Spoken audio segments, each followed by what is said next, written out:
अमित शहा यांच्या दौऱ्यामुळे सांगली जिल्ह्यातील शेतकरी नेते नजरकैदेत, पोलिसांची सतर्कता. शेतकरी नेते रघुनाथदादा पाटील आणि शक्तीपीठ महामार्ग बाधित शेतकरी संघर्ष समितीचे अध्यक्ष दिगंबर कांबळे यांना पोलिसांनी गुरुवारपासूनच नजरकैदेत ठेवलेलं आहे. केंद्रीय गृहमंत्री अमित शहा 2 दिवस कोल्हापूर दौऱ्यावर असल्याने सतर्कता म्हणून ही कारवाई करण्यात आलेली आहे. अमित शहा यांच्या उपस्थितीत कोल्हापुरात कृतज्ञता मेळावा आणि जाहीर सभा आयोजित करण्यात आलेली आहे.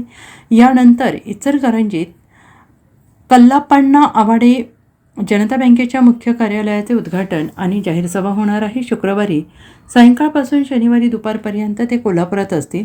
त्यांच्या दौऱ्यादरम्यान कोणतीही आंदोलने किंवा अन्य आक्षेपार्ह कृत्य होऊ नयेत यासाठी पोलीस सतर्क आहेत आणि याच पार्श्वभूमीवर शेतकरी नेते रघुनाथदादा पाटील यांना नजरकैदेत ठेवण्यात आलेलं आहे. गुरुवारी सायंकाळपासून त्यांच्या घरासमोर 4 पोलीस, 2 अधिकारी असा फौजफाटा वाहनासह सज्ज आहे. पाटील यांनी सांगितलं आहे की शेतकऱ्यांच्या प्रश्नांवर अमित शहा यांच्या दौऱ्यादरम्यान निदर्शने करण्याची भीती असल्याने पोलिसांनी ही कारवाई केली आहे. घरासमोर बंदोबस्त तैनात आहे, त्याशिवाय घराबाहेर गेलो तरी बंदोबस्त सोबत आहे. दरम्यान नागपूर गोवा शक्तीपीठ महामार्गाला विरोधाचे निवेदन शहा यांना देण्याचे नियोजन शेतकऱ्यांनी केले होते.